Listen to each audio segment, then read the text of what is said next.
E aí, pessoal, tudo bem? Dando continuidade à orgânica, vamos falar agora das propriedades físicas dos compostos orgânicos, pessoal. Nós vamos começar agora uma sequência onde nós vamos falar do ponto de fusão e ebulição. Coloquei só ponto de ebulição, que é o mais evidenciado, mas vale para o ponto de fusão também. Solubilidade, acidez e basicidade. Vamos começar então aqui hoje, nesse momento, com ponto de ebulição, ok? Vamos lá. Sempre que eu vou falar do ponto de ebulição, eu gosto de pensar o seguinte, eu gosto de diferenciar. Esse primeiro que eu vou mencionar aqui refere-se a funções orgânicas iguais, as mesmas funções. Então, se eu estiver comparando um álcool com outro álcool, um aldeído com outro aldeído, um hidrocarboneto com outro hidrocarboneto, vai cair nessa ideia aqui, ó. Então, se eu ficar olhando dois compostos, observando dois compostos, eles tiverem a mesma função, só esses dois itens aqui que eu posso levar para o processo seletivo, ok? Então, vamos lá. Primeiro item, quanto maior o peso molar, maior o ponto de ebulição. Quanto maior o peso molar, maior o ponto de ebulição, ok?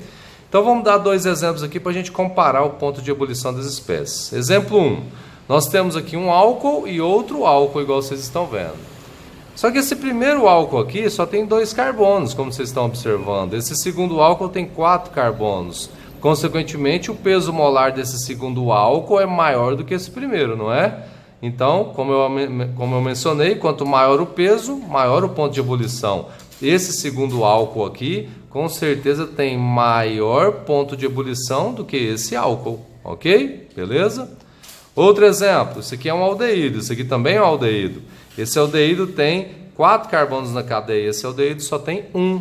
Então, o peso molar desse primeiro é maior do que o segundo, consequentemente, o ponto de ebulição desse primeiro aldeído é maior do que o segundo, justamente pelo peso molar. Alguns colocam quanto maior a cadeia, certo? Eu gosto de peso molar porque senão pode cair nesse segundo caso, beleza?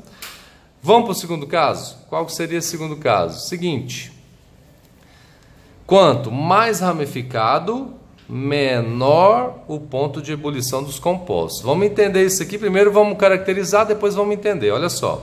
Aqui eu tenho um hidrocarboneto, aqui também.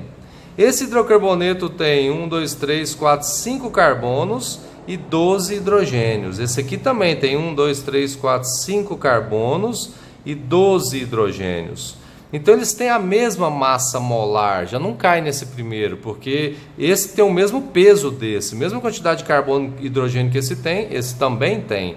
São o que nós chamamos de isômeros, depois a gente vai falar de isomeria. Então olha só, o que vai diferenciar o ponto de ebulição dele? A questão das ramificações. Quanto mais ramificado, menor o ponto de ebulição.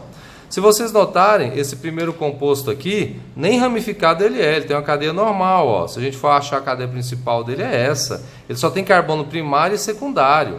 Já esse aqui, se a gente for achar a cadeia principal, que seria essa, nós vamos observar que existem ramificações saindo dela. Em outras palavras, aqui tem um carbono quaternário. Se tiver pelo menos um terciário ou um quaternário, já é ramificado. Então, esse aqui é ramificada, esse aqui é normal.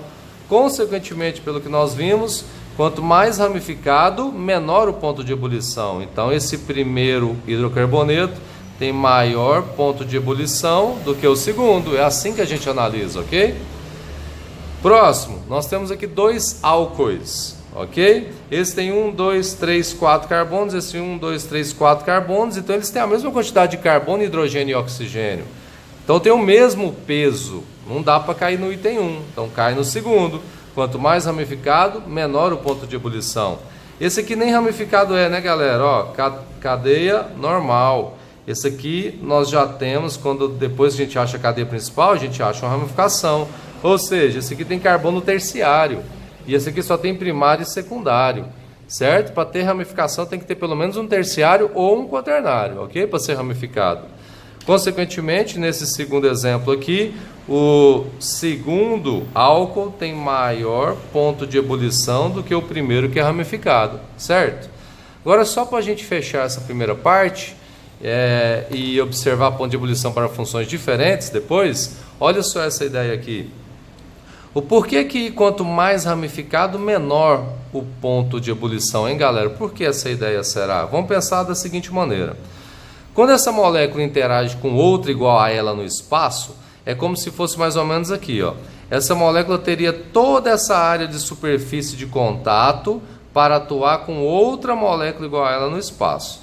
Para quem lembra aí, quem não lembra, calma que a gente vai relembrar, inclusive, quanto maior a superfície de contato para a aderência, vamos dizer assim, de uma molécula a outra, mais difícil de ser quebrado, não é? Nesse caso aqui, por exemplo, eu tenho um dipolo induzido, não é? Força de Van der Waals, dispersões de London, porque a molécula é apolar, todo hidrocarboneto é apolar. Então nós teríamos toda essa área de superfície de contato dessa molécula com outra. Já se eu pensar nessa molécula aqui com outra igual, eu poderia pensar assim, que a área de superfície de contato que ela iria ter com outra molécula é reduzida no espaço. Porque a gente tirou, ó, átomos da extremidade e colocou no meio, átomo da extremidade colocou no meio. Então a molécula começou a ter menor superfície de contato das forças intermoleculares. Consequentemente, é mais fácil quebrar essa quantidade aqui de dipolo induzido do que toda essa quantidade aqui, ok? Então vamos lá. Quanto mais ramificado, menor a superfície de contato de uma molécula com outra molécula igual a ela, certo? Menor o ponto de ebulição. Por isso que esse primeiro tem maior ponto de ebulição do que esse segundo. E também serve para esse outro exemplo que eu dei, ok? Beleza? Certo? Agora vamos falar de ponto de ebulição para funções diferentes.